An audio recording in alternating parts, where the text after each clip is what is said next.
probably heard a train horn before.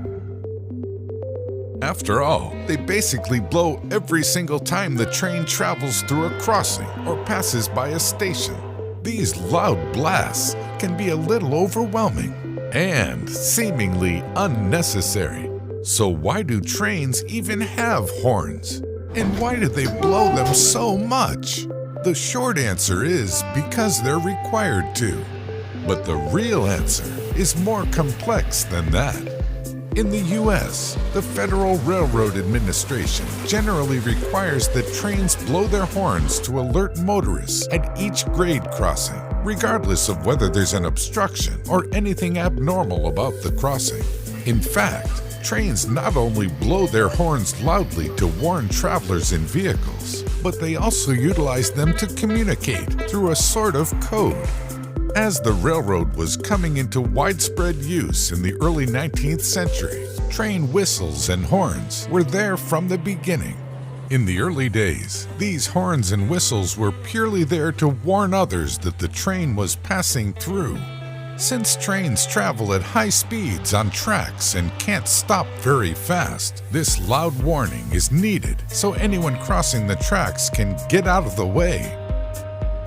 However, even though trains have been around for some time now, the exact specifications of when and why they blew their horns weren't always nationally regulated. In 2005, for example, the United States Federal Railroad Administration published the most recent rule on regulating the sounding of train horns. This was after bans in places such as Florida had been shown to have doubled the accident rate. No train horn! Yeah, right. Today, each country around the world has its own set of regulations and standards for when and why trains blow their horns. There are also standards for when trains need to be quiet, called quiet zones, in order not to disturb residents. Each country will also have a published railroad code, setting out guidelines on what different train horn sounds mean. For example, in the U.S., trains make one short blow to signal they are applying air brakes, 3 short blows to signal they are reversing, and for approaching grade crossings, the signal is 2 long, 1 short, and a long blow of the horn.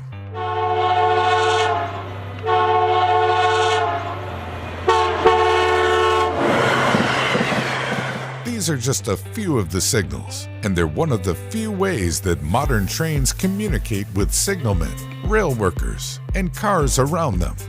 Around the world, there are also some interesting signals trains use for specific events. For example, in Canada, 6 short bursts signal a fire on the track.